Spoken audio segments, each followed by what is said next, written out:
Bonjour à toi, je suis Nathalie Mougel et si tu es lycéen, je t'accompagne pour mieux réussir et mieux vivre tes 3 années de lycée et obtenir à la fin l'orientation que tu souhaites et qui est la bonne pour toi. Pour ça, il y a les vidéos, mais il y a aussi les mails et surtout Instagram. Tu as le lien dans la description. On y va ? Aujourd'hui, on regarde donc pourquoi tu as avantage à travailler en binôme. Le premier avantage du travail avec quelqu'un d'autre, c'est que ça va booster ta motivation. Souvent, quand tu travailles tout seul, tu te dis « Ah, allez, là, j'ai pas envie, je vais faire autre chose. » Puis ça ne prête à conséquence que pour toi. Donc, tu te dis « Je travaillerai demain » ou « Je travaillerai ce soir » ou tout ça. Tandis que si tu travailles en binôme avec quelqu'un et que, par exemple, tu as dit à cette personne « Demain, on se retrouve à 15h avec les fiches de révision faites pour le DS d'histoire. » Tu te sens obligé de le faire. Parce que si demain à 15h, tu n'as pas fait tes fiches de révision, ça n'a pas de conséquences que pour toi. Ça a des conséquences pour l'autre aussi. Et donc, du coup, tu mets l'autre dans le pétrin. Donc, tu vas travailler pour aider l'autre.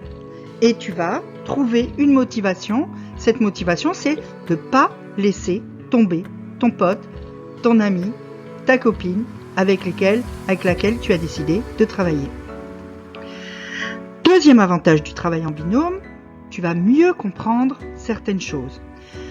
D'abord parce que quand on travaille à deux, on n'a pas toujours tous les deux les mêmes compétences, les mêmes domaines où on est bon, les mêmes choses qu'on fait facilement, les mêmes trucs qu'on comprend du premier coup.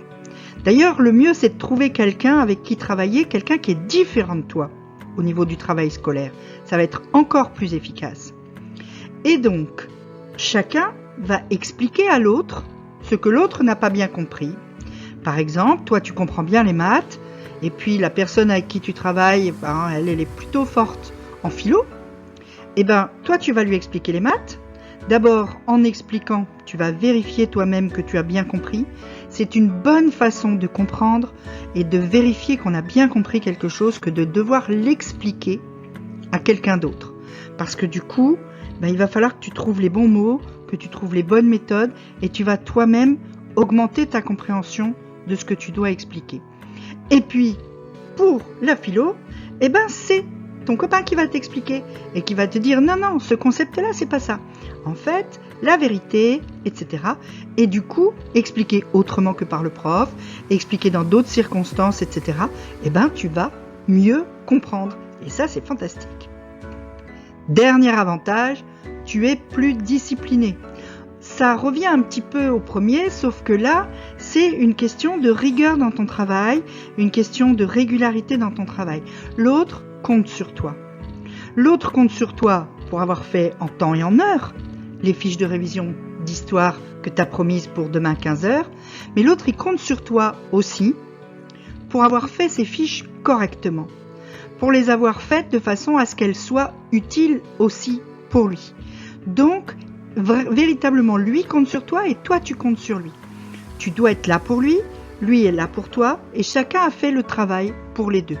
Résultat, on travaille beaucoup mieux en binôme parce qu'on s'apporte plein de choses, parce qu'on va plus vite, parce qu'on comprend mieux et parce qu'on est quelque part plus motivé, plus discipliné pour faire le travail quand il doit être fait, comme il doit être fait. Pense-y et trouve-toi un bon binôme de travail. Si tu as des questions, tu peux me la poser en commentaire, je vais te répondre, pas de souci. Et puis, si tu veux aller plus loin avec moi, tu peux cliquer sur le lien dans la description pour t'abonner à mes mails ou pour me suivre sur Instagram où tu vas trouver plein de conseils. En attendant, petit pouce bleu, petit abonnement, petite cloche.